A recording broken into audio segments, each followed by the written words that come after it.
preparation for test 2, and I hope you can also take it as a preparation for your final exam, final CTA exam. Hopefully it will be the final one as well, isn't it? I need to try and make it clear on what is it that we want to practice. We've gone through the text syllabus, the entire text syllabus. But what we now need to work on most is our exam fitness.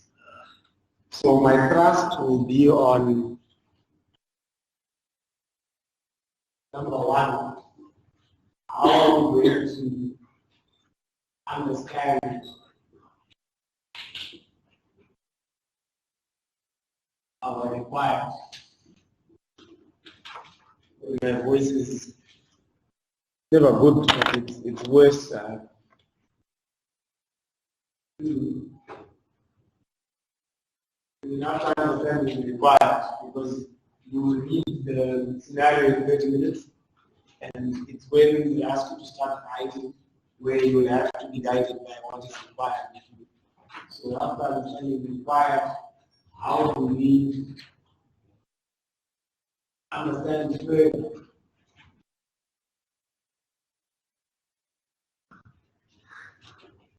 the scenario?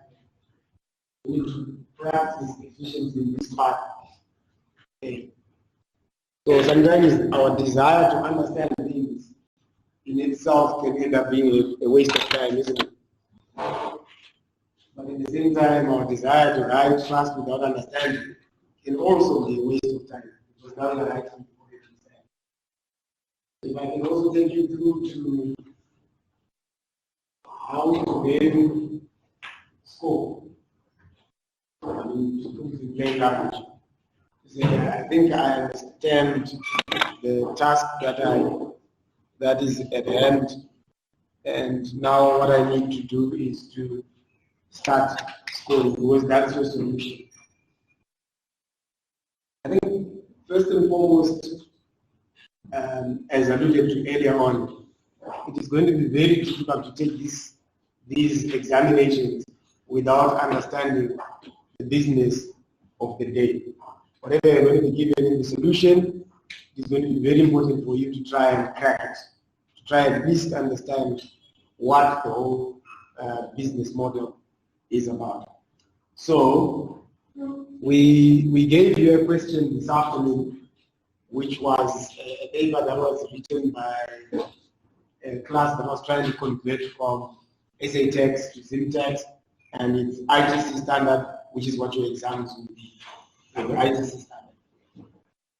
And this is like an extreme case of most of the things that you are required to do, you will to find them in the scenario. So that's the first thing, that's one of the keys in this understand the required first. So when you read through the required, it will tell you to address queries raised by HANA. What it means is you need to know who HANA is, you need to know where to find those queries, and you need to go and read through those queries to say, so what is it that they were raising and what is it that I must address? So you find that in my view, this is where just knowing what you want to talk about before you are proficient or you are competent in what you are about to talk about. Just to know that I want to talk about 3 things, I want to talk about 5 things, is in itself a key aspect of your examination. So especially this discuss type. The discuss type questions are the type of questions where after you've written the exam and you pick the solution, there's nothing in the solution that you don't know, but it's as if you just didn't know whether to write it or not to write it. So 2 things can happen, or quite a number of things can happen. But one scenario is you write a lot of things, but you were not supposed to write it. Or you don't write things, but you were supposed to write it. Or both. You write things that you're supposed to write, but you also write things that you're not supposed to write, which means you're wasting time for other important stuff. I feel this is a very important aspect that we should be practicing over and above knowing the technique. So when we looked at this and we understood what is required of you so far, partly or fully,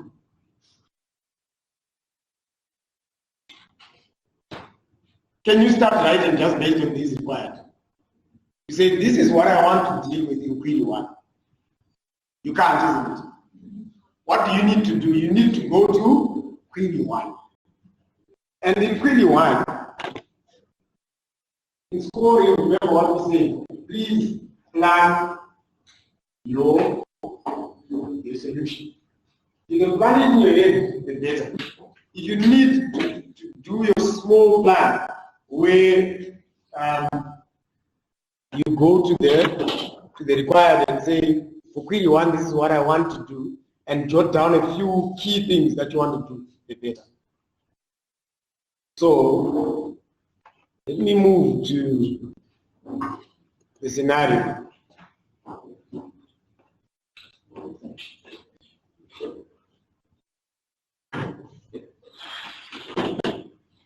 For me, all these markers are not as clear for the guys at the back.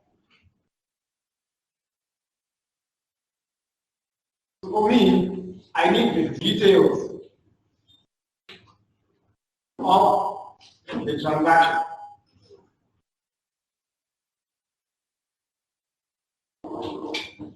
I need the tax principles that I need to deal with, which I will pick out from the required. If I marry the tax principles that I pick out from the required to the details that are in the transaction, which is the application, I start coming up with the which is my plan.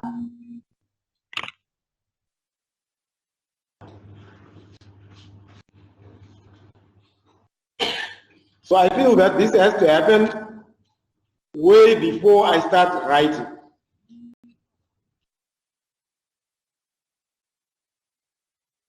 I'm saying this whole exam is about text.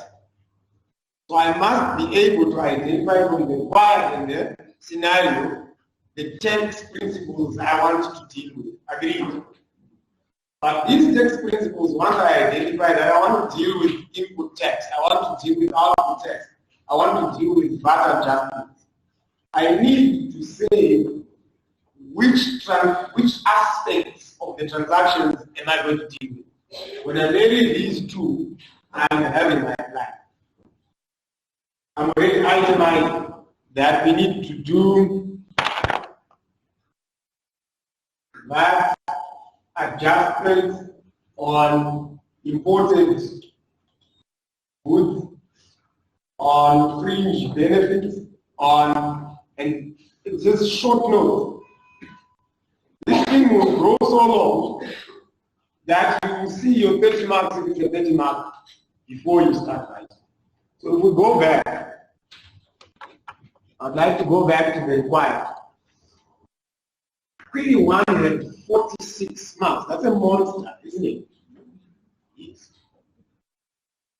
How, before you start writing, you need to know where the 46 marks go, or at least by and large to have a direction. That this is how I'm going to score these 46 marks. Clearly, it can't be just about recalling and regurgitating. You need a plan. And your plan can be watertight if you can block things to say these are the principles that I want to deal with. So let me just do the scenario. And I hope you already have that because we circulated it this afternoon. And so in the scenario, guys at the back, can you see?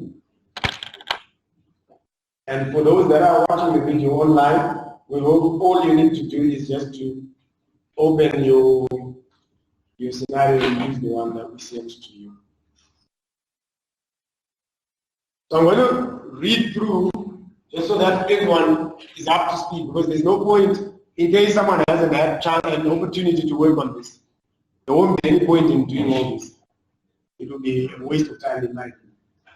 So, all amounts in RTGS dollars and include VAT unless otherwise stated. That's a big story. The moment figures include VAT, it affects your income tax. How?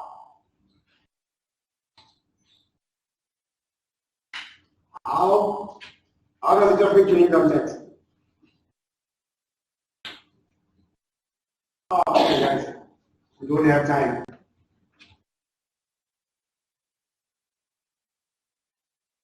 How? Yes.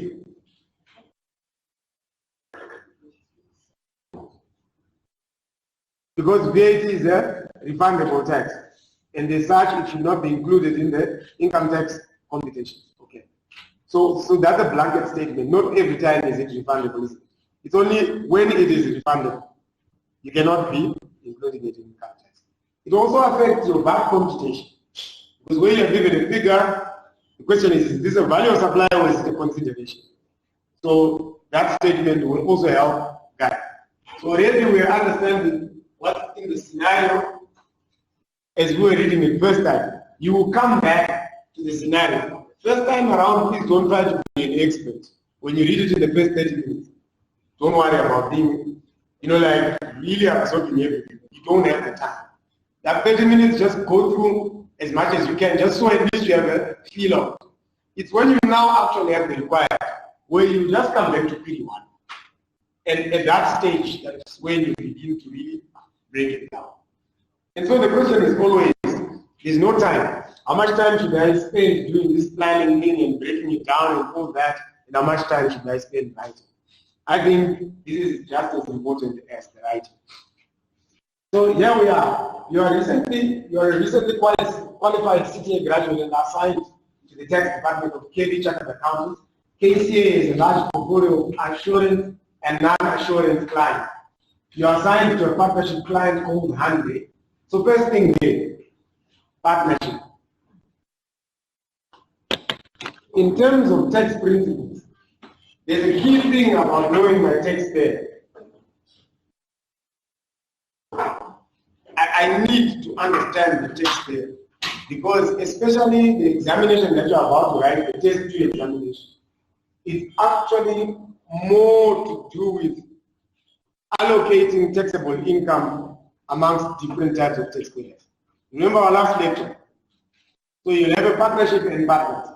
You'll have a deceased estate, the deceased person, and you'll also have beneficiaries. You'll have a trust, trustees, beneficiaries with vested rights, with contingent rights, with neither vested rights nor contingent rights. So this examination is really going to hit on who the taxpayer is. And already we've been told, your client is a partnership. So the moment we know that the client is a partnership, we know that it's going to be very important for all of us to identify the taxpayers in this scenario.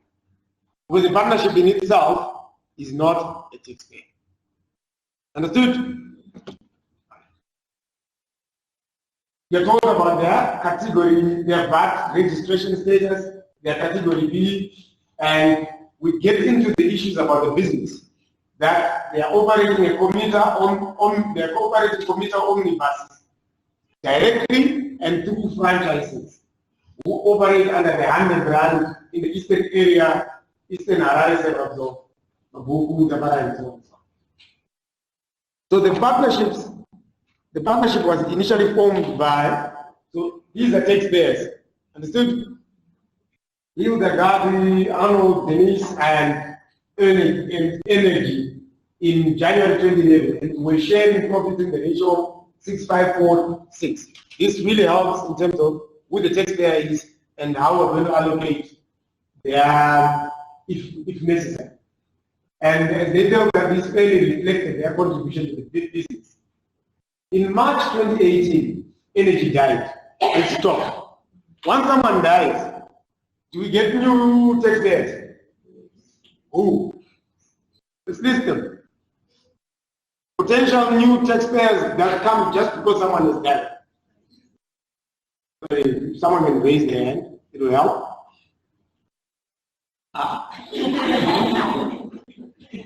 Come on, guys, yes.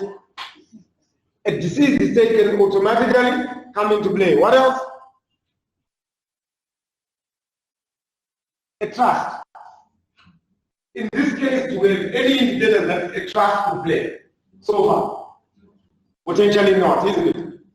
Unless if further down the scenario, this person then created a trust and yada yada yada. Right? Agreed? Who else?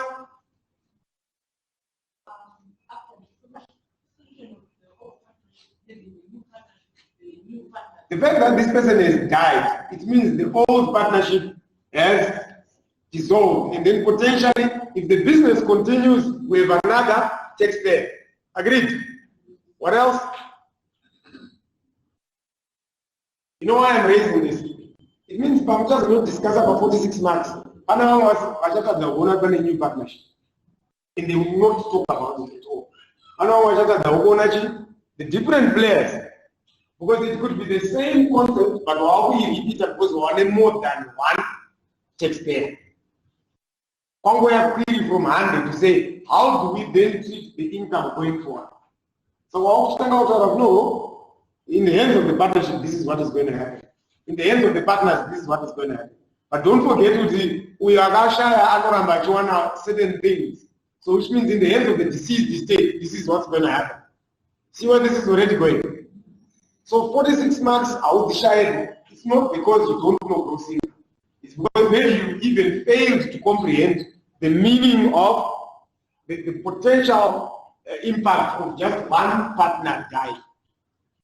Understood? So still, I'm talking about the potential taxpayers that may just arise out of the death of one partner. You say the deceased estate, a new partnership can arise. What else? The estate could have beneficiaries. Yes.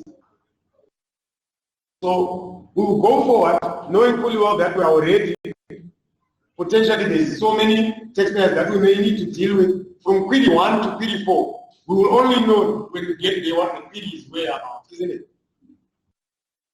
See how understanding the whole thing first before you start writing is very important. And the remaining partners did not admit any new partners, but dissolved the old partnership to create a new partner. This was generous. You know, an examiner shouldn't even talk about it. This was very generous, just to conscientize you that this has been dissolved and all that. With the remaining partners beginning to share profits in the ratio, yada yada yada. Right. And uses a distinct yellow paint for its buses, my yellow bus, and prefers Toyota Hiace 18-seater high-roof buses because of their carrying capacity and low operation costs. The buses are fitted with solid stereos and amplifiers, alloy wheels, front and rear bend bar fittings, which gives them an appealing look to passengers. Hyundai does not own all of the vehicles. It means it owns some of them, isn't it? Already have been told of the business model itself. As it allows other market players to use its popular brand for a monthly fee under franchise agreement. I'm already starting to think, so this Hyundai probably collects fares from passengers. But it probably has some cars that it does not own, which means someone else is operating and someone else is collecting, right? Then no one is coming to the Hyundai offices to cash. But after some time, we go to that person and say, you're using our yellow buses and Hyundai brand, therefore, can we have our fee? I'm already thinking that could be franchise fee as revenue to Hyundai. But there should be revenue from day-to-day ticket fare-paying passengers. So far, from what I'm seeing. So, Hyundai, isn't it? As at the end of the year under review. So you see, it opens a lot of things, but I don't know yet. What happens to capital allowances for the buses that we own? What happens to capital allowances for those that we don't own? What happens to drivers that who cash to us directly? What happens to those that are working for someone else? When we go and buy, do we buy for everybody and then come back and redistribute the buses? You see, it's things that obviously you don't want to waste time thinking about, but already somewhere at the back of your mind you're saying, I need to understand this model before you start proffering solutions. It's like someone who has come to you for consultation and they've told you this story. If it ended here, you would need to ask the questions that I'm now asking. You would naturally say to me, tell me more about this arrangement that you have as partners. So let's get more. At the end of the year under review, and they own a fleet of 20 minibuses, and it is partnership policy to dispose of any vehicle with a mileage beyond 200,000 kilometers. And they, however, also disposes some of its buses in a rent-to-buy agreement with drivers that would also like to own minibuses in the future. So every vehicle that gets to 200,000 is that, which probably means for continuing to go and buy as well. Is that right? So can you see the possible tax issues that can easily come through? Because already you understand, and you know my minibuses mostly are important. I'm not asking you to second guess the examiner, but I'm already saying at the back of my mind, my eyes are not cookie, because we are selling them every time it has 200,000 kilometers. In one day, a IS could easily hit 10 trips by 50 Ks. It could easily do 500 kilometers, right, in one day in Harare. And in 30 days, that can easily be 15,000 kilometers. So that's 30 days in a month, which means in 10 months, it could easily hit 150,000 kilometers. In a year to a year and a half, this combi would have clocked it 200,000 kilometers. And that's assuming it was bought brand new at 00, isn't it? Usually you're buying them at 50, 60, 70. So what I'm trying to say is, already in my mind, I'm already thinking there's high turnover. Every year we're probably selling some and buying some. So we will see what the feelings are about. And the selling part is, they just say they dispose. So I'm thinking it's the normal disposal. But I'm also seeing a different type of disposal where they give the driver the car. And then they say to the driver, you are renting it. You pay the rentals for such a period, the vehicle becomes yours. Understood?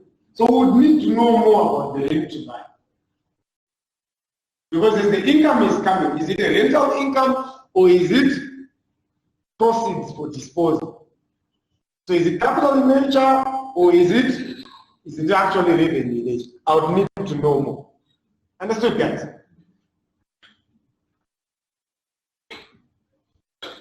Your manager has handed you a list of queries from Hande and expects you to respond to each of the queries appropriately. Hande has a 31 December year. So let's stop there. These were the opening paragraphs. I hope now we have a clear understanding that the opening paragraph is just to put you into a general frame of understanding what this whole business was about, and in the process, you already have your own questions. But you don't need to be fixated on things that have not yet been asked. You know, like the rent to buy agreement. Now I really want to know more, and then it turns out none of the queries is dealing with the rent to buy. Understood? So let's move on to the queries, because we started with the required, which says respond to the queries, to query 1 for 46 months. So query 1 says, and I would like to know the income tax treatment of the information below. Let's stop. I am required to discuss what? Income tax treatment, isn't it? Let me leave the income tax. Right? I haven't picked on income tax on what? I'm just selecting. Generally, I want to know everything that I'm required to do before I get into the details.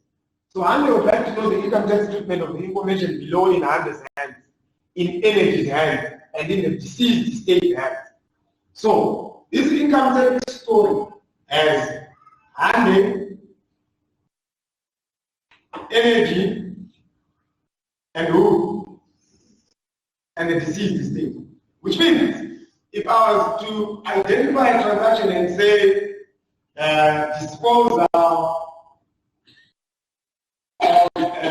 of a vehicle, I'll be having times 3.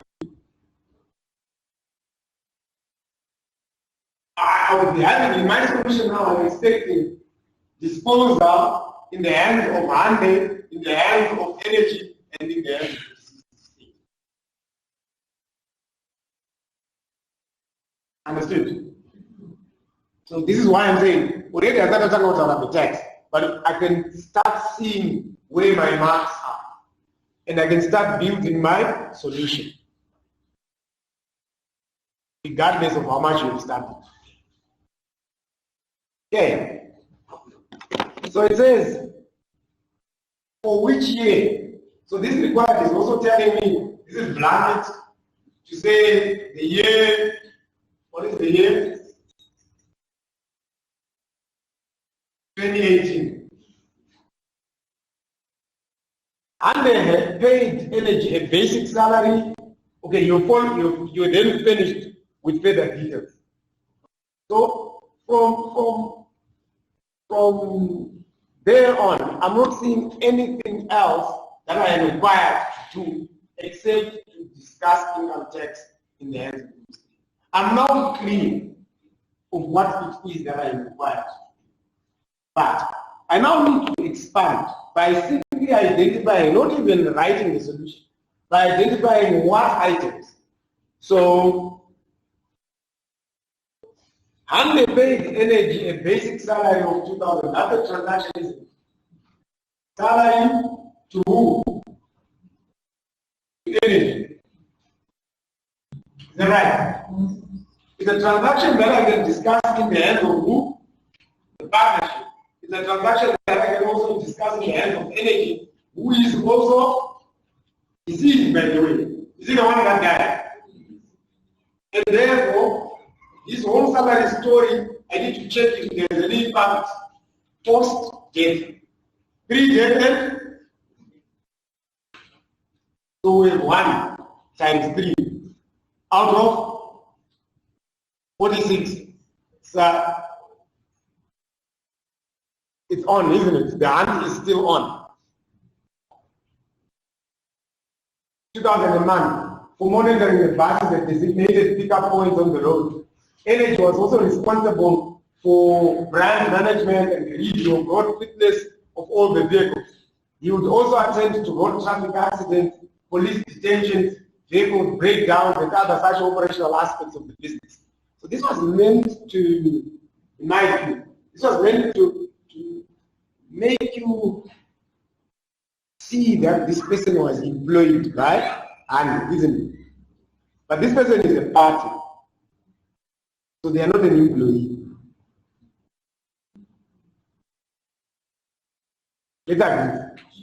So the way you're going to discuss it, that's where the whole track would be.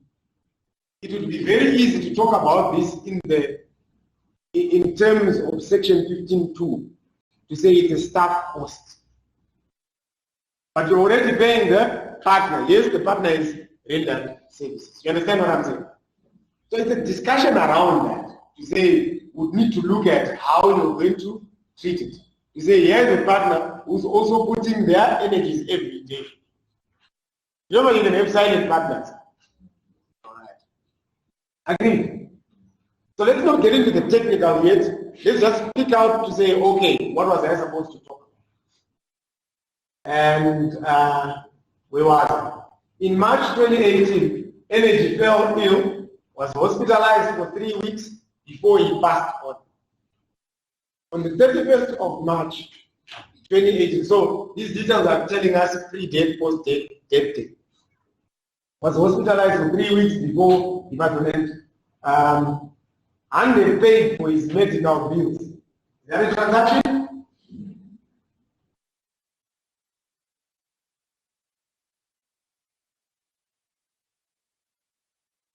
Can it be discussed in all three hands? Is it possible? Capacity. Tabashi. 6 months. Possible. Now, why am I saying possible? It can end up being more or less. Because Panama goes to the data, so you don't need to waste time. But what was required? Would like to know the income tax treatment of the following information. Okay, you are being asked to talk about it.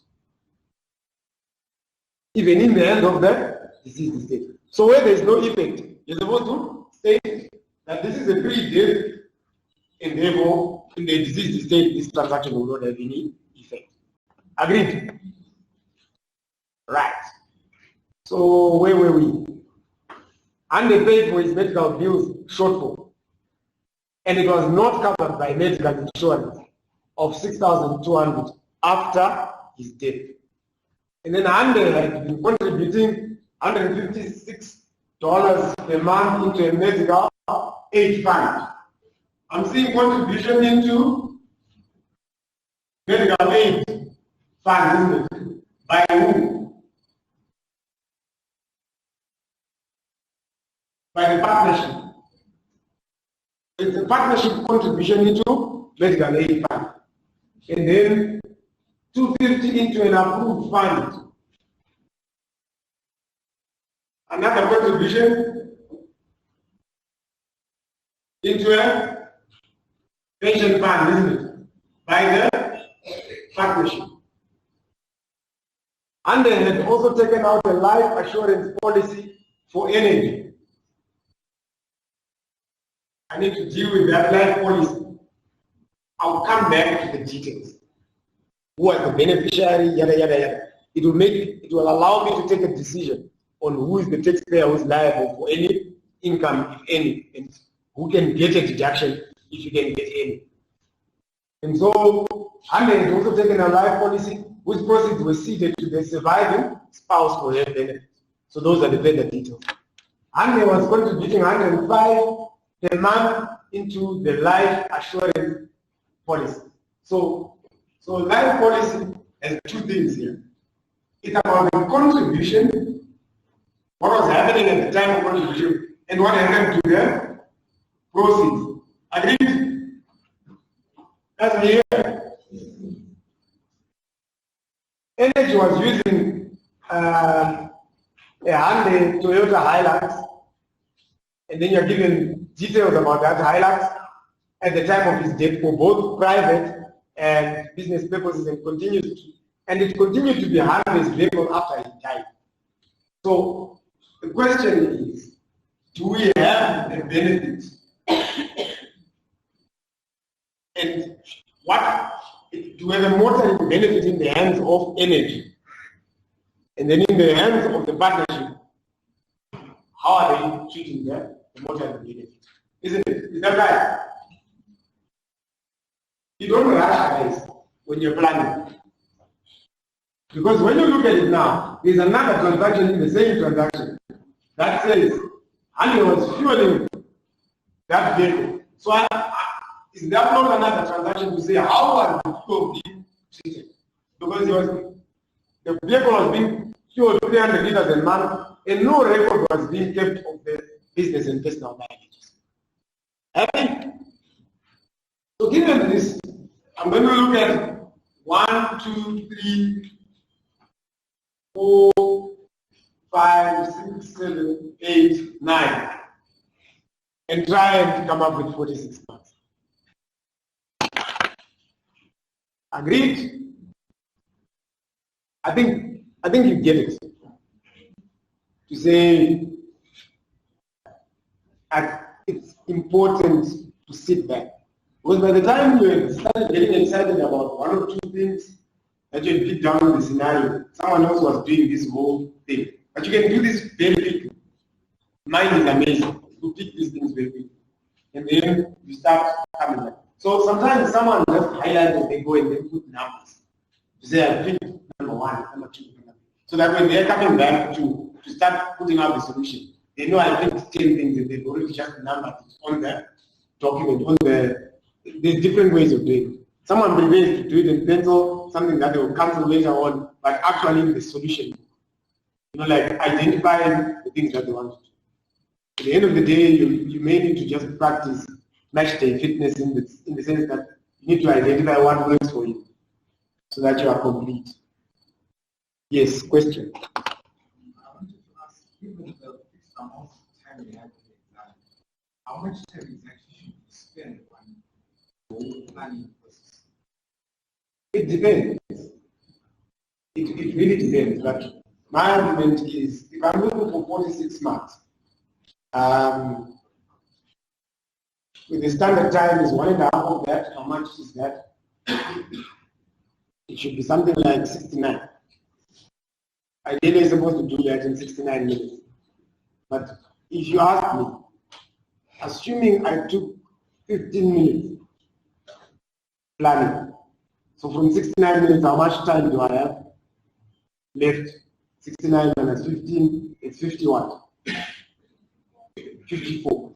My view is, if I plan well in 15 minutes, and I already know where I'm going to get the 46 marks, my view is, don't take me a minute to put down. Understand where I'm going with this?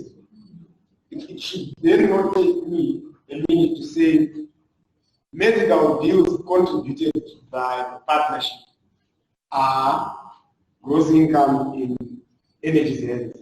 However, so that's the second point. However, it is exempt income. In fact, it's already coming down to 30 seconds to write that. But that's if I'm clear on what I want to write. It really depends. Or maybe what you should then practice in tandem is, as you are practicing the planning, to reduce the amount of planning time, you should also practice how to phrase your answer so that you don't over-explain what you want to say. And one of the key things for income tax, just as a tip, talk about inclusion or exclusion in gross income. You're done. If it's income, and you want to talk about salary, and if energy is salary, you're about to say, what you want to conclude though, is should I include it or should I exclude it in gross income? Understood? Oh, by the way, when we say times 3, it's not exactly times 3, isn't it? Why? Because for each point now, you have minimum 3 things to talk about if it's discussed.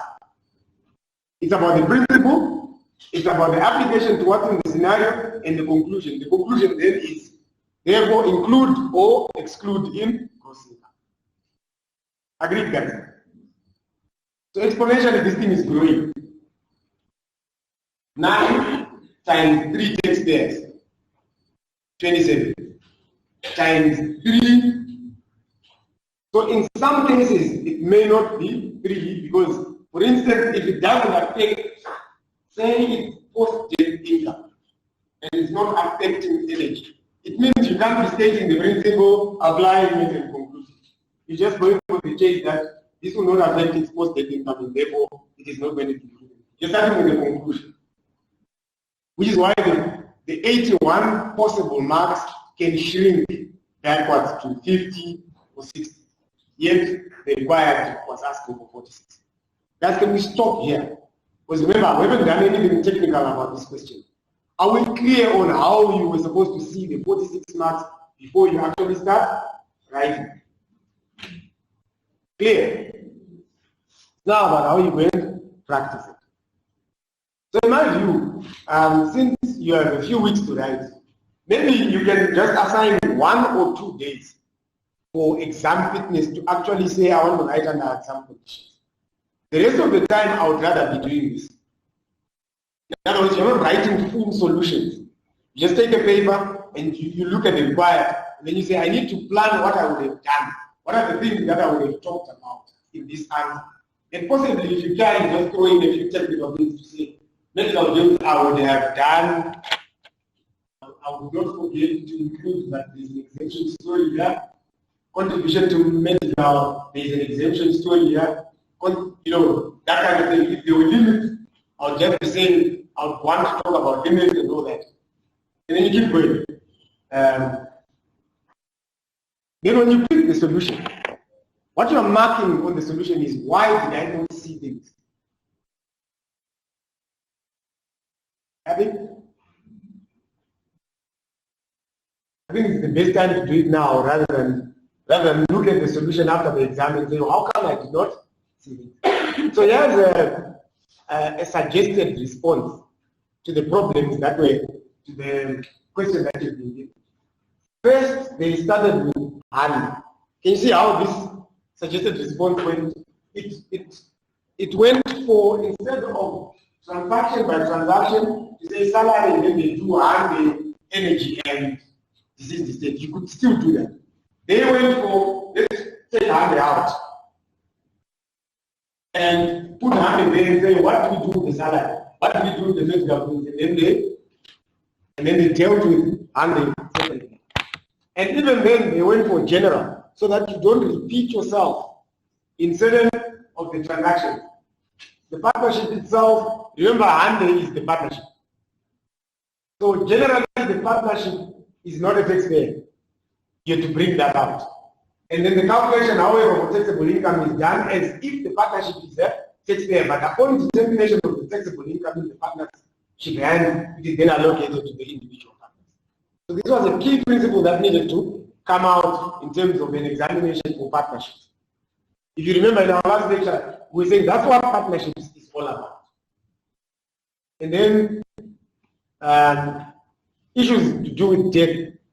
To say when the partnership dies, the whole partnership is automatically dissolved, this transfer of the assets and all that. And then they start getting into salary, medical bills, pension fund, life assurance policy, motor vehicle benefit, and fuel. In the hands of the partnership. You want us to have a look at some of them, the technical aspects now. Okay, that's fine. So, but later on in the document, we might not need to get into the technical drill down, isn't it? We just need to keep practicing the most important. So debt, we've already identified that when the partner dies, the old one is automatically dissolved and a new one comes into being. Then the transfer, so what that does is it creates deemed disposals of assets. So recoupment may then arise. The recoupment will be the difference between how to calculate the recoupment is another story. Then salary. Partners are not employees of the partnership and therefore their income is not remuneration. The salary is therefore a distribution of income to energy. The distribution must reduce the taxable income in the hands of the partnership so that it does not distort the taxable income allocated to the partners. But then it comes back in the hands of the partner. We don't need to talk about it when we are talking about honey. Medical bills, again, they were a distribution to energy. So you can support with the Q calculation. And you can also get marks if there was anything to do with caseload. In this case, we are driven by a deeming provision. So we didn't have additional marks. Pension fund contribution were again a distribution to energy. Life assurance policy were a distribution to energy. Why? Because the beneficiary was energy's spouse. But if Hanley was the beneficiary, it would not have been a distribution to energy, isn't it? It was their own investment. To say it is possible that if a partner dies, a certain portfolio could have been coming to Hande because of that particular partner. Is it possible? Possible, isn't it? A partner has linkages. You know, these combis, sometimes they ferry certain church members, for instance, to say every Saturday with contract to carry guys from place X to place Y. Party politics. You can have some conference happening or every month, things like that. So you can take out an insurance or assurance policy on his life to say, we anticipate that we may lose business in the internet. So let's insure ourselves or insulate ourselves against that shock that can come through to the business because of loss of life of one of the partners. So who is benefiting is a very important aspect in then determining who the taxpayer is going to be and in whose hands we are going to deal with that transaction in particular. Motor vehicle benefits, there is no cost incurred by Hande in providing the motoring benefit to energy. Hande can, however, claim capital allowances, specifically SIA, on the full cost of the vehicle. That's the impact of that transaction of the vehicle. Right. In energy's hands, it's now about the salary, the medical bills, to say what are they to him, and the pension fund contributions that were being made, and can they get a deduction if he is the one who was also contributing. So that's what the solution would have been about. Understood? In the deceased estate, the key issues in the deceased estate, just to recap what we did at the weekend, what would be the key issues in a deceased estate? What is your approach to a transaction and it involves a deceased estate? What's your approach? Where do you start before you end up saying, I'm including this income in the estate or not? Yes.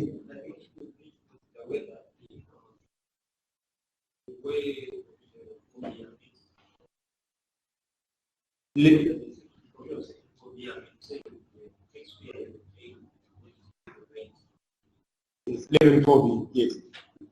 Right? But before you do that, I totally agree with what you're saying. But before you do that, there's a critical step that we need to take just before we do any of the deceased estate transactions. Which one? It's just chronological order of thinking, but yes. The assets in there? Yes. Yes. So it will be important to identify assets in the deceased estate. Agreed. Just in case some of the income is being derived from assets not in a deceased estate. But it's a process that you can, for instance, in this case, what was it about? Salary. So this whole thing would not have really arisen, isn't it? So you can, yeah, but just don't forget that step, isn't it? So when a person dies during a year of assessment, it's important to classify income into pre and post-death income. So the pre-death income and post-death income is about section 11.4, which is what you are talking about. So now you get into the details of section 11.4a, b, up to c. Right. Medical expenses. Remember, there was a problem. They paid for medical expenses when he was alive, my mic on. And then they also paid for medical expenses after he died, isn't it? Did I do something? Is it me?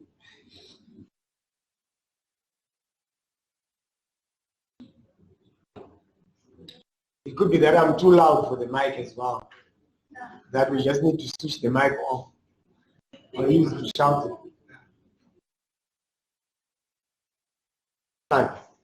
So, with medical expenses, I think the issue was, before the person died, we were paying medical bills. He was in the hospital, and medical expenses come in different forms, including contributing to a medical aid fund. It's a medical expense. And then the person dies. And then you pay off after you die. So the question there is, at what point can you incur a medical expense after death? So that's what you needed to handle, isn't it? Because the payments were done after. So it's about when did we incur the medical expense. Agreed, guys? So again, you're now being tested section 15.2, which is about deductibility of expenses. But it's nowhere in there are you actually being told of incurred and purpose of trade. They don't actually talk about it directly. But clearly, you need to make a decision on when was this cost actually incurred. So what if you have a bill from the hospital that then has mortuary fees?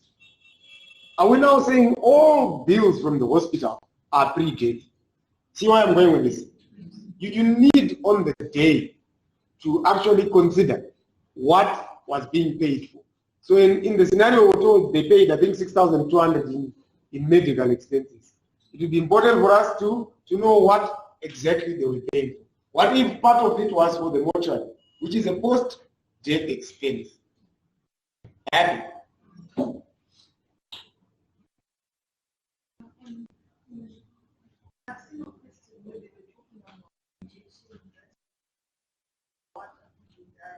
Embalming and things like that. Yes.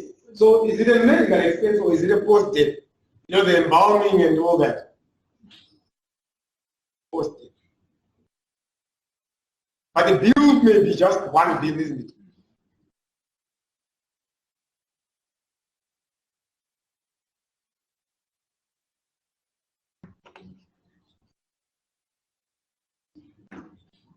Life assurance policy. The life assurance benefits accrued to energy when you are still alive, and it will not be deducted in the deceased state.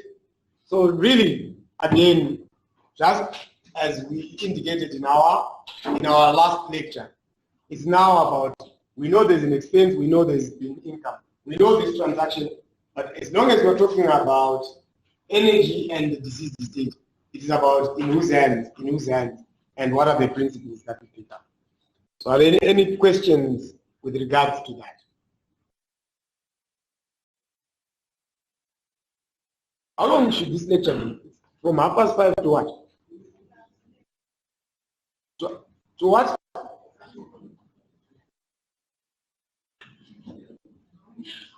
So I asked how long, and then the comment was,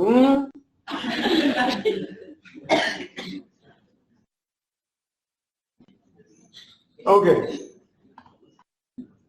You're not about it being, I know this was a draft solution. So already just from the draft, you're not about the marks and the available. I know the final solution still at the 46 marks, but who can see now how this phase of planning can tell you, it can give you a certain level of assurance of what you want to do, and hopefully the answer is laid there before you actually tackle it. Okay. You want us to tackle another one, where now you do more of the planning. So you're testing yourself already to say, had I been given this exam, I would have scored or I would not have scored. So I know we can't all speak at the same time, but make sure you also put in your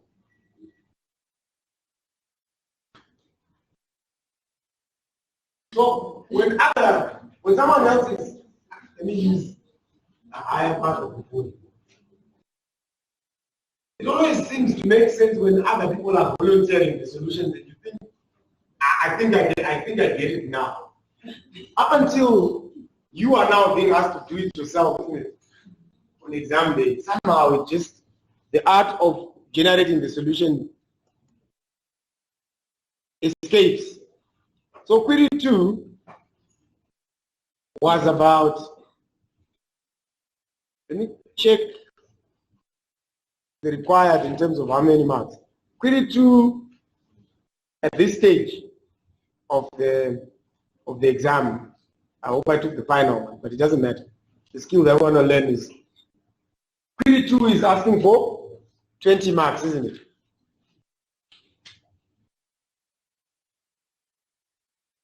And we want to have a look at whether we can see the 20 marks before we start answering. How long is query 2? About 1 page, isn't it? Right, where do we start? Planning our solution.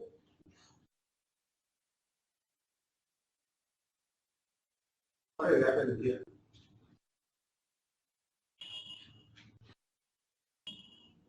It will come back.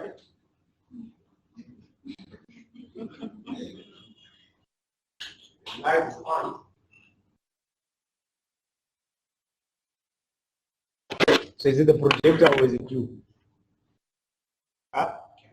It should be an HDMI cable.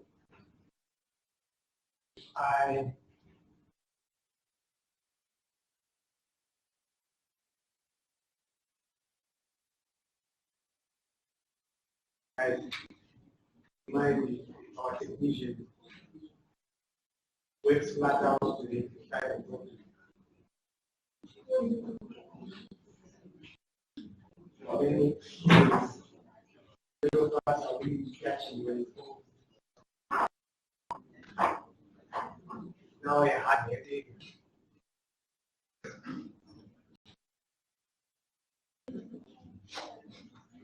Sometimes we there. What you need to do is hold your breath when I section.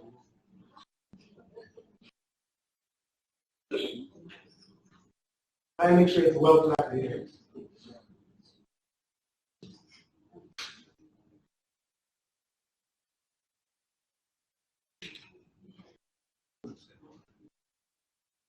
Would this work for other modules, for other courses?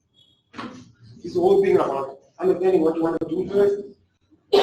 Try to see it first before you jump in. Query 2. On the 3rd of January, 2018, so it's current tax year, and they imported 5 new minibuses from Japan. I still don't know what is required of me. Okay, I'm absorbing it, but what am I hunting for? Another thing that required me to go and deal with the query. So I want to know where the query is. I'm less interested in the, yes, I should understand the model and all that, but that's not what I'm looking for. I'm looking for where we imported, we then incurred further costs. Once in Harare, we painted the vehicles. I still don't know what they want me to do. Agree? And then they also entered into a rent to buy, fine, but what am I supposed to do? The contract specifies the necessary arrangements, okay.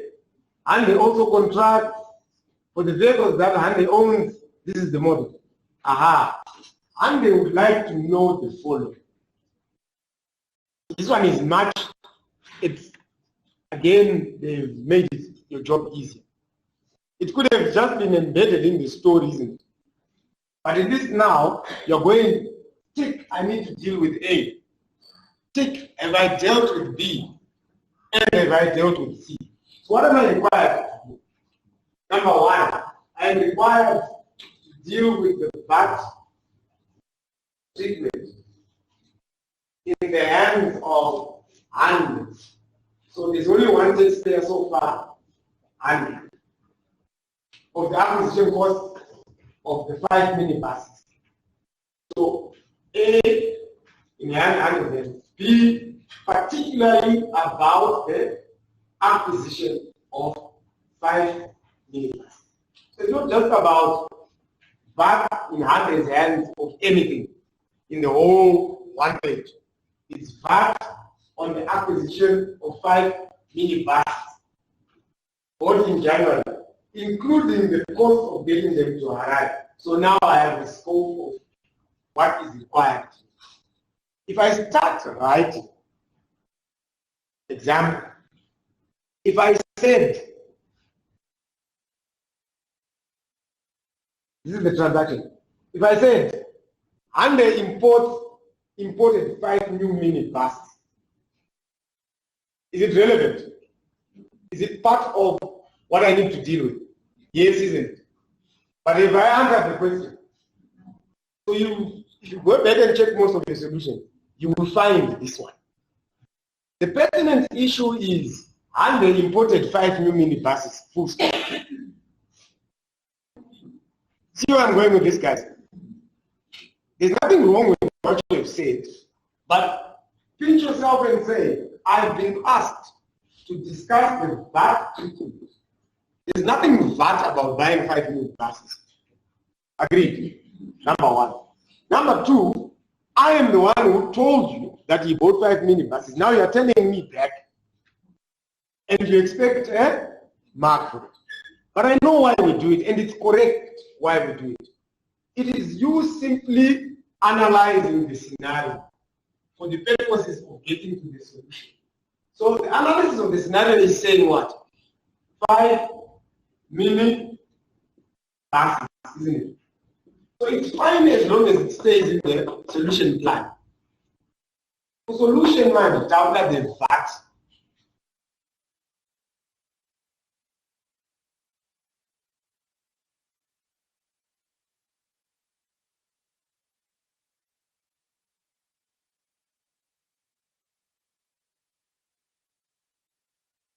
You are currently the only person in this conference.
Income tax, right? So that's why always need to pinch ourselves. So when a solution, very correct. She said, but it's not 2-1, which says CGT. And then it's not 2-2, which says income tax. Yet disposal of an asset. Now coming back to CGT, what are the 3 fundamentals of the CGT to dispose of CGT? I mean, if you want to on capital gain. 3, there's got to be a disposal. And what else? There's got to be a specified asset. What else?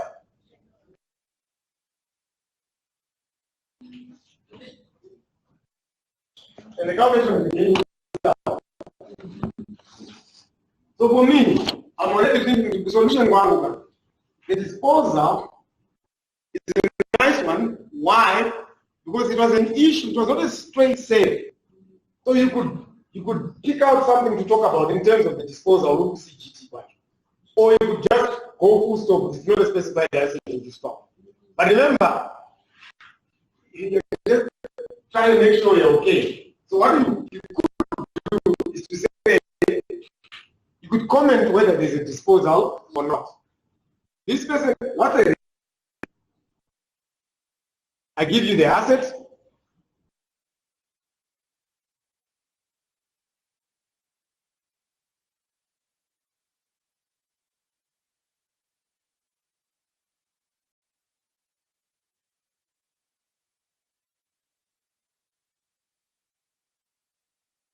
You are currently the only person in this conference.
So already I will not transfer you out.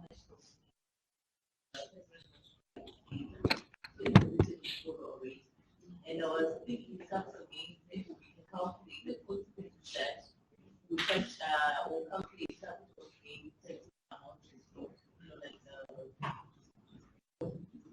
So the second part? Like the capital gain. Yes, yes. You send the capital gain of the amount In installments, yes. So I was thinking On the amount. Yes. Okay. So lovely. So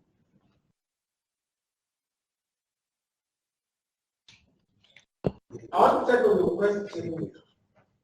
I would like to discuss it, but also dealing with other things, because it also brings to the fore certain things that we didn't see in the scriptures, which are not supposed to be part of the solution. We're seeing them on the solution. Let's start with the argument about ownership and risk. It is correct that she's saying, let's be clear on when ownership is passing, because it will have an impact on the taxation. Agreed? And so in this case, when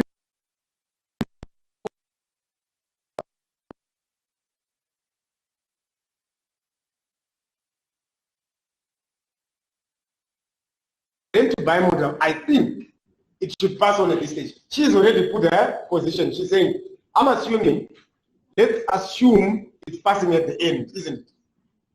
Right. If you have a different opinion, let's hear it.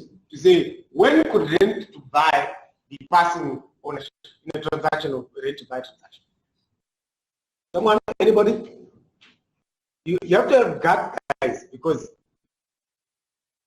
that's exactly the decision you want to take in the exam. Remember, and you try. Yes, you want to try.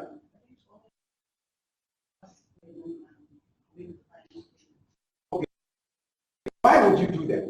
Why would you, if you went this arrangement with someone who's renting to buy, why would you, she's going for, guys, let's transfer this only at the end. So what you're thinking?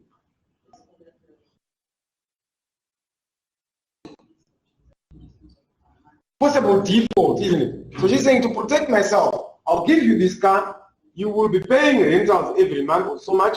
I will only give you the registration book into your name at the end. That's what she would do in a rent to buy. Right. But she's saying, what if we're saying it's almost certain that ownership is going to pass? So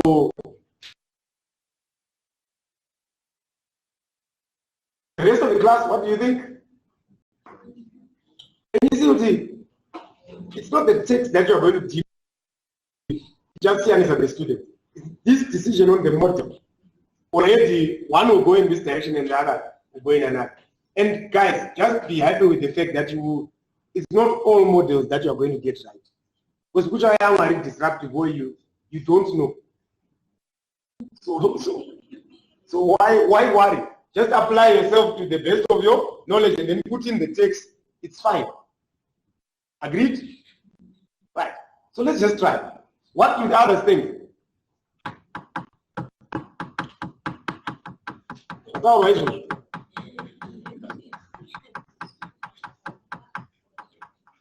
Rent to buy. When do you think ownership passes? So it's going to depend on each and every transaction. You could have a generous seller. It could be my brother, my young brother. Is it possible? And I say, I know. Take this car. Is it possible? On a rent to buy. You rent the car, but you buy it. But you see, it's very difficult to call it rental now once I pass it on. You see where this is going. How do you then call those installments rentals? Because remember, the whole model of renting to buy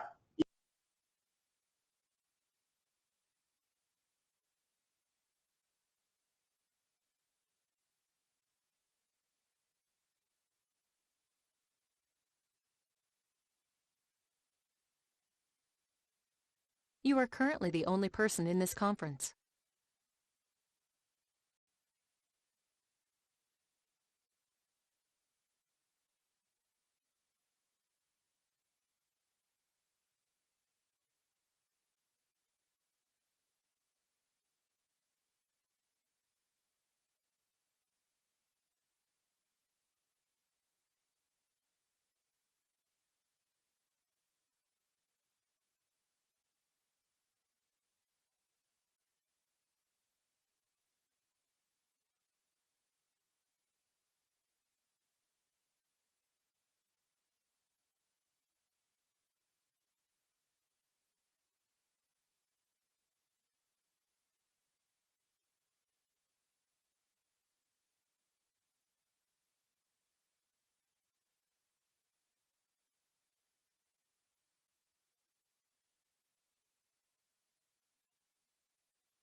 demonstrating that they guaranteed, they've got a guarantee that financing of the transaction.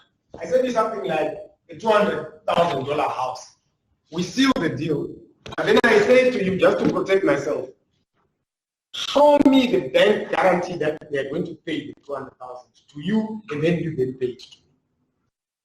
So I give you 1 week to go and get the guarantee.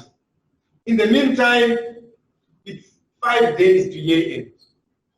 So you will bring the guarantee on day 7 after the year end. But I have already given you the goods.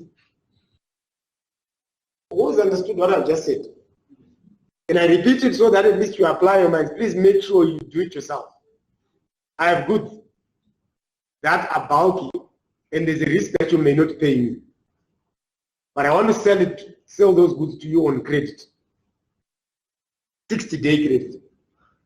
So I give you the goods today, and then I say to you, show me a guarantee from your bank that you're going to get funding to pay me in 7 days. But the 7 days is going to lapse after the year end. So at year end, the goods are now with you, but the guarantee has not yet been presented to me. And I'm asking you whether I should include this sale in my gross income or not. You see where this is going. So the danger was, the students went on the risks and rewards, they passed on and all those things, which was well and good. But what you needed to come back to would be, what are the key principles to including gross income there? The story is about earlier of receipt or accrual. Receipt hasn't happened out. Let's agree. So the student will go to town about receipts. It's clearly not in the picture because this is a 60-day transaction. So you don't need to even be discussing receipt. What you need to be going for is accrual. But under accrual, what is it you want to discuss? Is it about ownership, risks, and reward? It's either was this amount due and payable or entitlement. Was it due and payable? When was this due and payable? After 60 days. So due and payable is out. It leaves us with entitlement. So you have to attack this thing on entitlement. Was he entitled to his money by a year end? Guys, was the seller entitled to their money by year end? Some say yes. Is there no? Entitled means he was supposed to go and say, give me my money. I want it. Was he? Why not? In your view?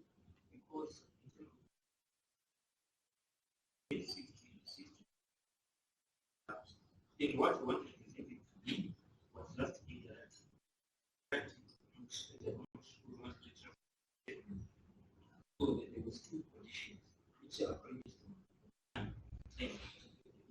So can you see that these 7 days, you guarantee, it created a condition in which there was no contract. Was the guarantee, it can pass in a guarantee, a contract. Understood? So we had to wait till the 7 days elapsed for us to have a selling contract.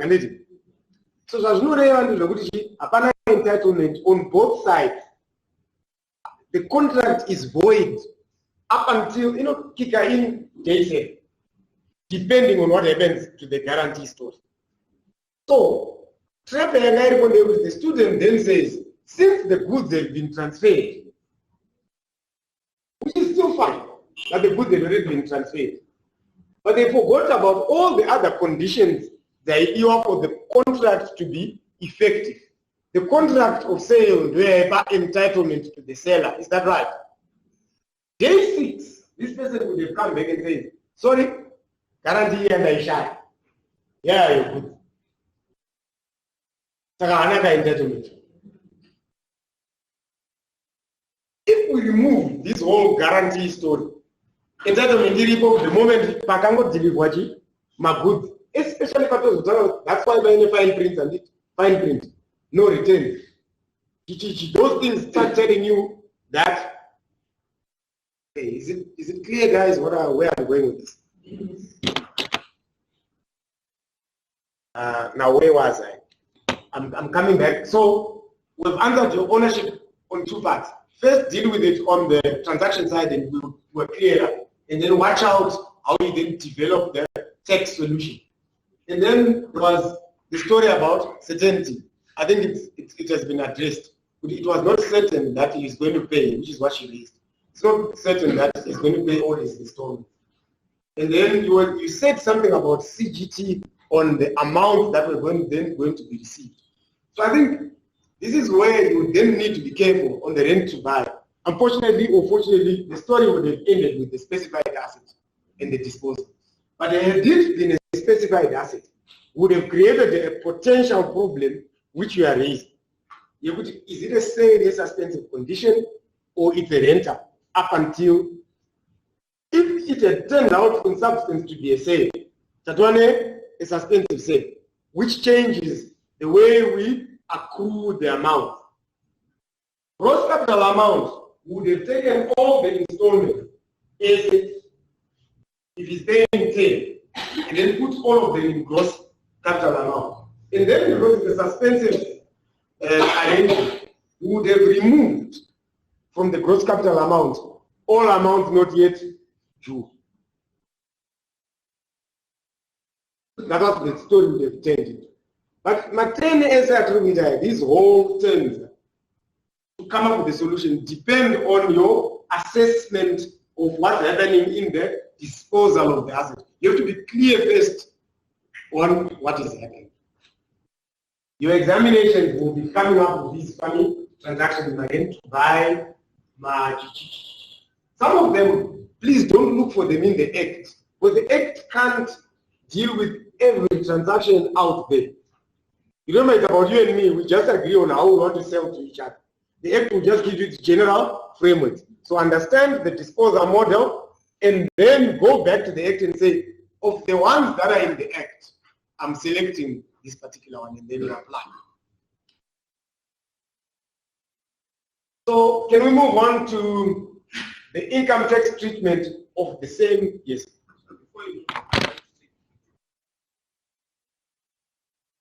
Is it correct to say they are out of tax on the implication of each? Because from the definition in section 4, output tax relates to tax that is on one. And then it says the definition of income tax, it provides clear provision evidence to each section will be raised to implication of income tax that is levied. So it is output tax in virtually one in the same. No. And very good question. Can you see that's how I presented this? I did not call it output tax. And he's now getting into the technical reason why I did not call it output tax. I called it import VAT, and then I said it has the same effect as output tax. And that's the reason what is being out. You now need to say what is output tax as defined. So you'll find that the section that creates import VAT is excluded from the definition of output tax. Although mathematically, if you remember, that's what I was saying. Although mathematically it will have the same. So well done. Remember, the lecture was not drilling down on the technical, but I am expecting that if you're going to do this question, go and check why we're calling it input VAT. Those are the things now you just need to brush up. Agreed, guys? Capital gains tax, the income tax treatment of the rent to buy arrangement. Again, this is the disposal of an asset. So if we want to discuss income tax on the disposal of an asset, potentially what do we want to talk about? Tax-wise. Income tax from disposing an asset. Sorry? recoupment is an issue. Is the amount an issue? Not likely, isn't it? Unless if we were then told that the drivers in return are not paying in cash, but they're whatever, then an amount would have been an issue. Would source be an issue here? Yes, no? No, isn't it? Receipt or accrual? Potentially, isn't it?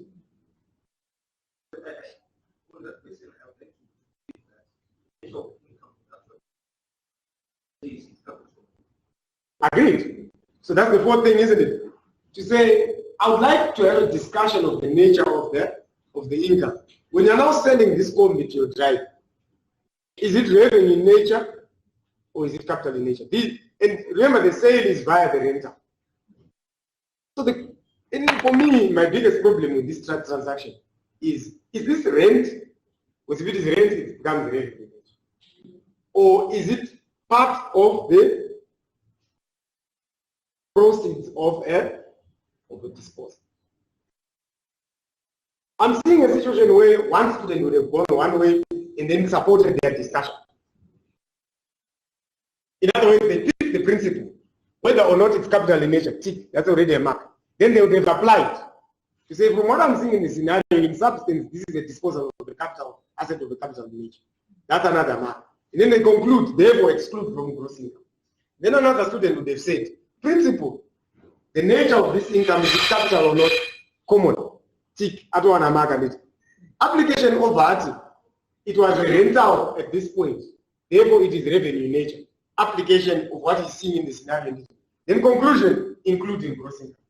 So where is also a solution here to kufunga isusu. Remember, these things, those repeat something to Simra. But two taxpayers, you can have two. Let's assume it's a gray area. Either way, can you see two marks green there? For conclusion, how would I say? Agreed. So what we want to learn is to say, what do I want to talk about?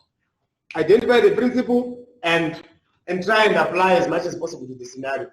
Hate yourself. For application, wherever you can get case law, please put in case law.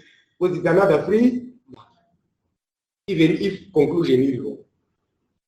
But the moment you're bringing in Delphos or I don't know, Latigan, I think, if you're talking about the accrual principle, and if the accrual principle was the one that you're supposed to talk about, so Latigan is already a free mark. So I'm seeing us having a recoupment discussion, capital or not. Once we discuss about it being a capital asset, either way, I'm also seeing a discussion around capital allowances in the year of disposal. Either way. How many marks are we chasing? And are we seeing them? Right. Then the last part says, please discuss the income tax treatment of the franchise fees and the driver or conductor costs. Income tax treatment. Of what? Franchise fees and then the driver and conductor costs. Your thoughts on that, on those? What are your thoughts on those?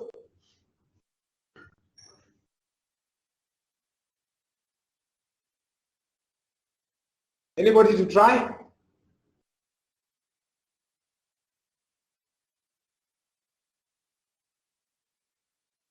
Remember, you're just trading, guys. I'm not asking you to hit the text. As soon as you trade, you know what? The principle there is Jagat. I think I was going to work on 1, 2, 3 things and don't conclude. Because the conclusions in themselves are less than 30% of the available marks. Yes, shoot first. On the account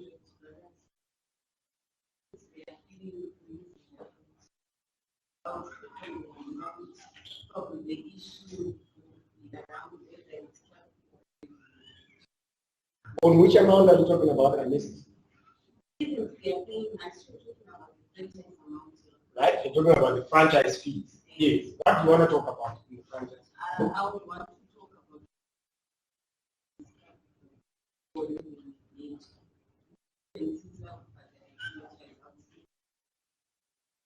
Okay. So who's paying who? I hear you. The question is, who's the taxpayer here? 100. Is 100 paying or is 100 receiving? He's receiving. Could the nature of this receipt be capital? Yes. Possible. Why? What Andy is saying is part of this. They are giving you assets. Use in order to generate it. So from Andy's perspective, why they are saying right. So it's now coming down to a discussion on any franchise fees. Are they revenue or are they capital in nature? And do you hear the argument on why they are potentially capital in nature? Agreed, guys?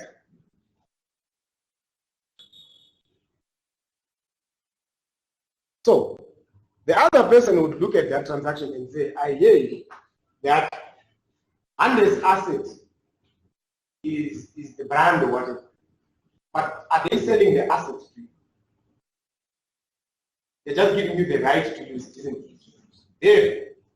They're giving you the right to use and you're paying for it. To them, it is not a capital disposal. They're not disposing of the asset. It's like me having a house. And then if I start getting rentals from it, is the rental income capital or not? I'm saying that's the other argument. But his argument is identifying what a franchise fee is for. It's our brand or whatever it is. So the question is, when someone is being allowed to use the brand for a certain period, are we giving him the brand or are we allowing him to use the brand? So in whatever discussion, assuming we have gone the right direction, but end up with tree and food or the image. You have tree and food and what? There's so many more of these models, isn't it? It's now about, did I sell an enduring benefit by allowing them to use the franchise? Or this whole thing of enduring benefit is when I want to exit. No, Vanati, you can take my brand. Now what have I done? I have given you the enduring benefit. For those that are being given access to participate, it might not necessarily mean that I've sold the asset itself. So food for thought. I'm just saying, just make sure in your arguments, be clear on what you're going to bring out in terms of franchise fees. Happy, madam, that your capital in nature should be supported. My worry was how you built your argument. You went the paying side and all that. So you'll find in credit that is how you're going to support. Is that the only story that we need to worry about? Capital revenue in nature on franchise fees. Is source a problem? You think source is a problem? No, these guys are local and all that. Amount, from what we've heard so far, there's nothing complex about the amount, isn't it? And it leaves what else? The fourth one. Were they received or did these franchise fees accrue? Again, it doesn't seem to be an issue. Now, why am I doing this? We learn these models about elimination, isn't it? Please don't do it in the solution now. To start going through each and every one of these items. It's a hard sell to say, how do you right?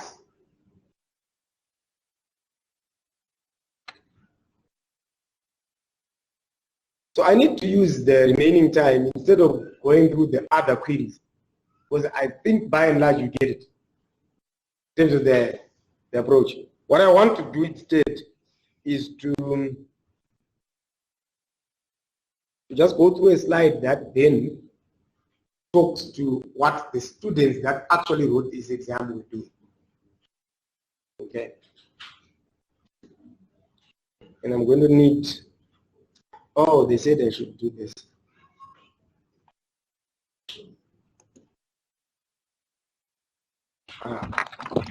Okay.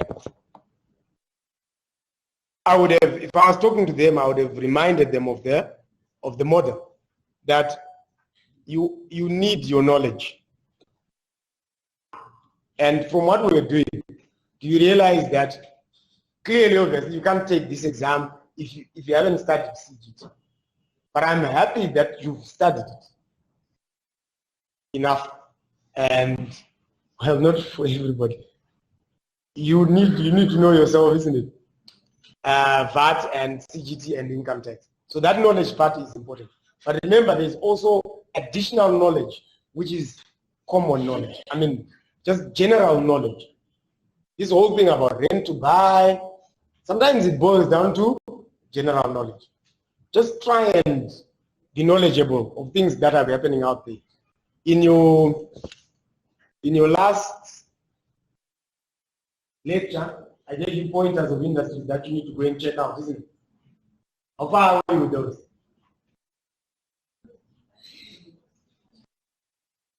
Yeah. I can play. Yeah, I'm using this time. Right. Comprehension is said to be a very important, comprehension is said to be a very important aspect. So this, I can't do much, isn't it?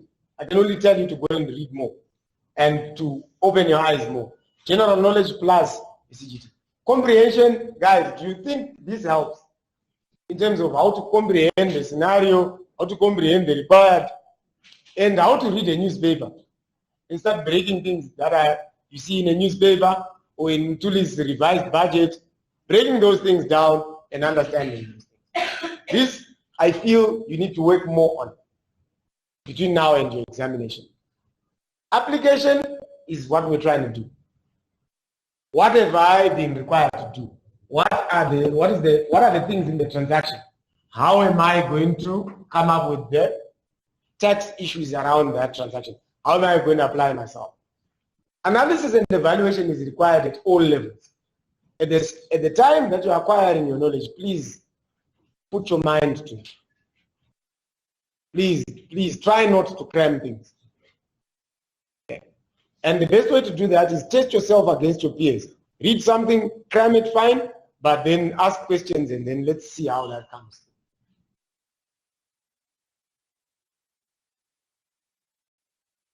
Date. Agenda. I'm stuck. Something went.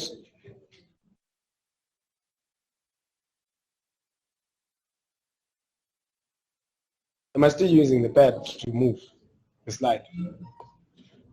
Or I can use.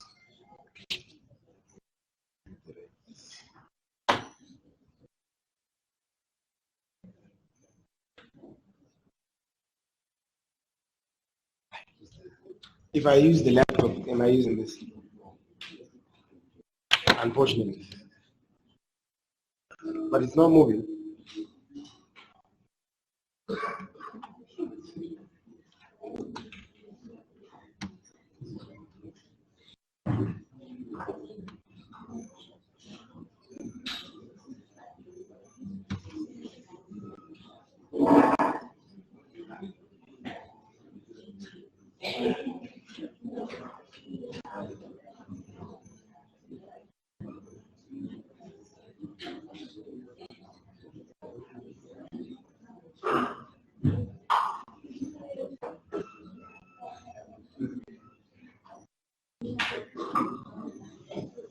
Yes, something is now happening. Right. So, maximize.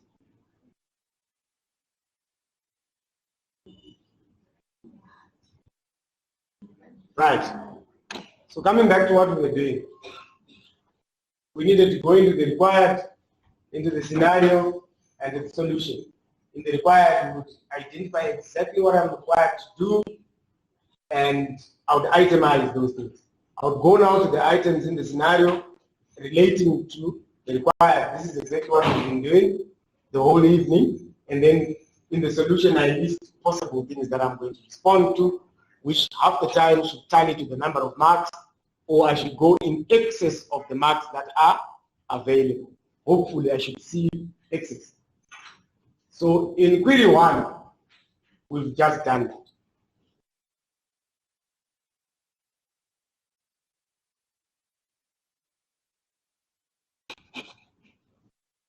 Right. In comprehending the scenario, there's things that will end about Hande, energy, the partners, the partnerships, the VAT categories. We learned that. This thing is online, so it takes a bit of time before. Right.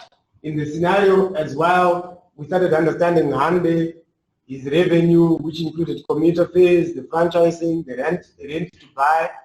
We saw disposal of assets. We saw potential acquisition of assets, the import, isn't it? The partnerships, the taxability of income and expenses, change of partnerships, the deceased estate, and the inclusion of income.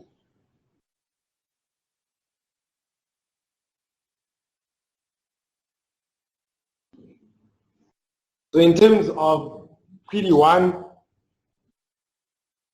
we then handled the income tax treatment, where we're to deal with change in partnerships, salary, medical bill, all this we demonstrated. We want to get to the part where we start seeing the observations, things that would go wrong in the exam.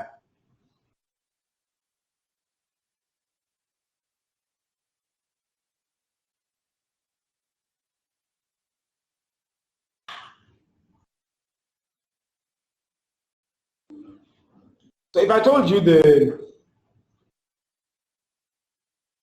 marks for the people who wrote this exam,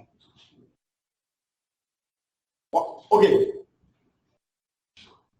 how much out of 100, based on what you've just done, do you think someone could have scored comfortably? It doesn't need to be more than 50%. But I'm just saying, without breaking a sweat, how much would you have scored on this? Okay, with hindsight, the marks are high, isn't it? Could have been different that I asked this question before. So some feel it's a 40, some feel, come on guys, please participate. How much? There's a reason why I'm asking this. I need your judgment, yes. 60, you could have got to 60, isn't it? Right, someone else? So if I told you someone can easily, let's assume someone got 11%. What do you think? Exactly, isn't it? What? 11. It means it's 11 marks out of, okay, 11 points of all the things that we did tonight. Now, the reason why I want to ask is, do you think it has something to do with their technical? This is a person who is converting. They've already done South African ITC. So they're beyond your level. Is it possible? How then can you get a 13%? And I'm hoping you're now seeing where I'm going with this. So when I got the exam, when the exam report went through, someone had to explain, especially the one who was marking, isn't it? To say, you know, it's not possible. Agreed? It's not just this year, even in other years. When marks are so low, and then they always ask us this question. But look, this person has been doing text for so long, or has done CTA. So how is it possible that the marks are either not changing, or they're actually getting lower? So after doing this, do you realize how it is possible? It's because you will have missed their whole mapping. Every year you're doing your text and you're understanding text. Agreed? You're understanding your math. You've read through all your inferences. But every year you probably are missing this part of how you plan yourself, how you make sure you get into the shoes of the examiner, and how you make sure you're now addressing what is required. You understand what I'm saying, guys? I'm a living testimony. I've walked that road where I write the exam and I fail, and I write it again, and I'm expecting it will be better this time, and I still fail. Up until someone started showing me these things. Right. So not understanding who the taxpayer is was a problem in the exam. They would write, but would have to write in the shoes of Hande or in the deceased estate or in the person's shoes. About cross trading. Cross income, you're fine, but you're not very clear on who you're talking about. There was minimal understanding of how partners and partnerships work with respect to tax. The students were not covering all the aspects of a transaction. So you saw how we're to break down the transaction first and then not get carried away with the obvious things, but actually get into the subtle ones. And then not covering all the taxpayers thoroughly. So you do Hande and deceased estate, and then you forget to do the person himself. And then not discussing implications from the deceased estate perspective. See, common issues. And of these, it was rare to say they were getting the income tax wrong or the gross income principle incorrect.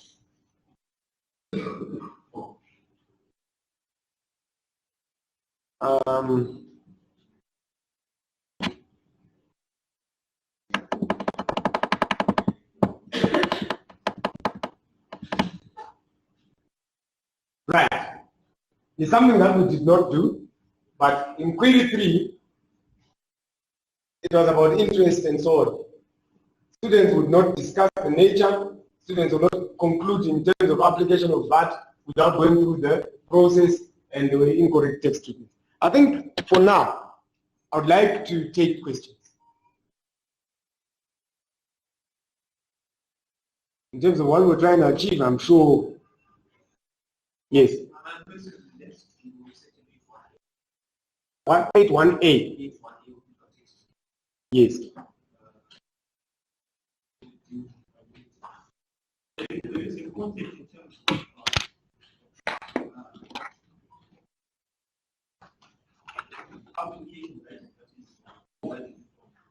The concept of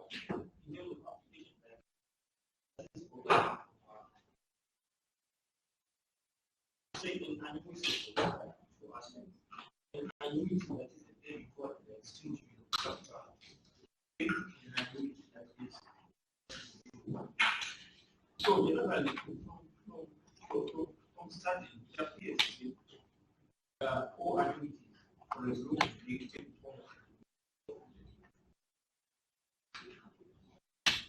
in what circumstances do I think of course the name of the thing or the way it is structured, but in terms of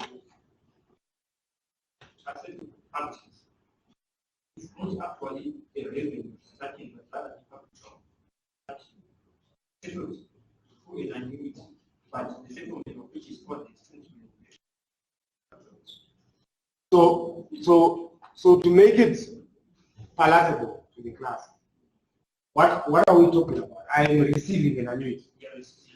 I'm receiving an amount in the form of annuity to pay for what? To pay for an asset. So I am selling the asset. You are selling an asset. The capital. Right. You are selling an asset that qualifies for capital around. But then the nature of the payments you are receiving. In terms of my understanding, say that whatever the payment is going is form of but then in terms of application type, there are annuities that are paid toward the extension capital. As I say, the underlying transaction Is capital in nature. Therefore, the annuity will be paid is also a capital.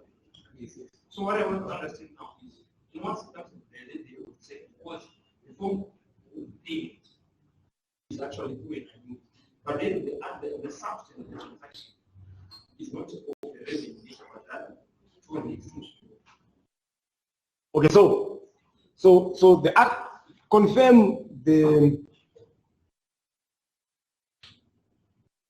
item that is being disposed is capital in nature. Agreed. And it's very difficult for you to then score in the direction of an annuity that is not capital in nature, yet you are selling something that is capital in nature. Remember, the things that are capital in nature or even revenue in nature are dealt with under the suspensive sale under suspensive condition. So fundamentally, the fact that you are already selling something that is capital in nature, you would have classified that transaction as capital in nature. And like you're saying already, it's now a guidance issue and a very complex arrangement where you now need practice guidance. You follow where I'm going.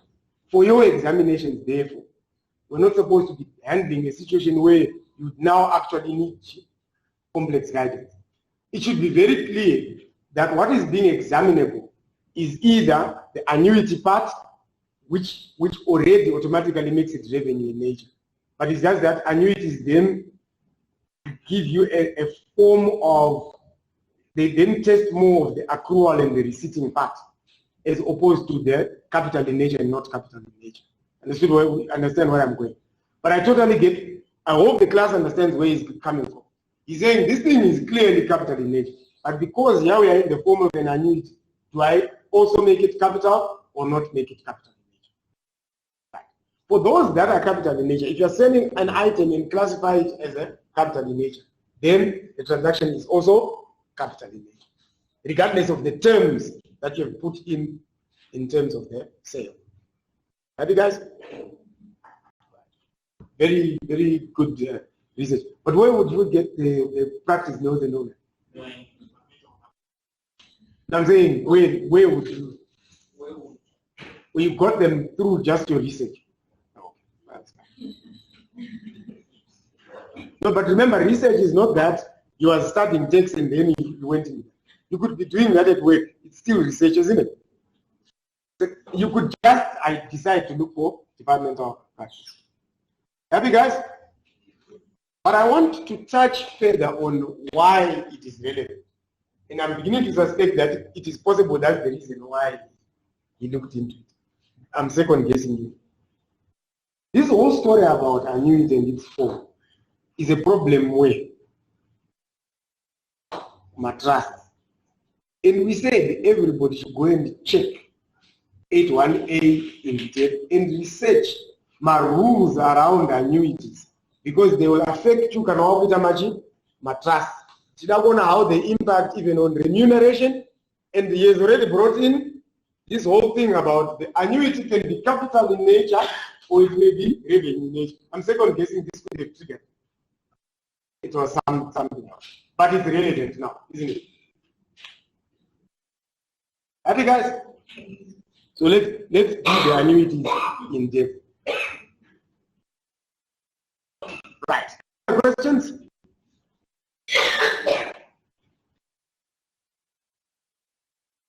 If none, it's exactly 7:30 on my clock. Thank you very much. Are we meeting before the exam? No. So good luck, guys. Let's boost our final marks.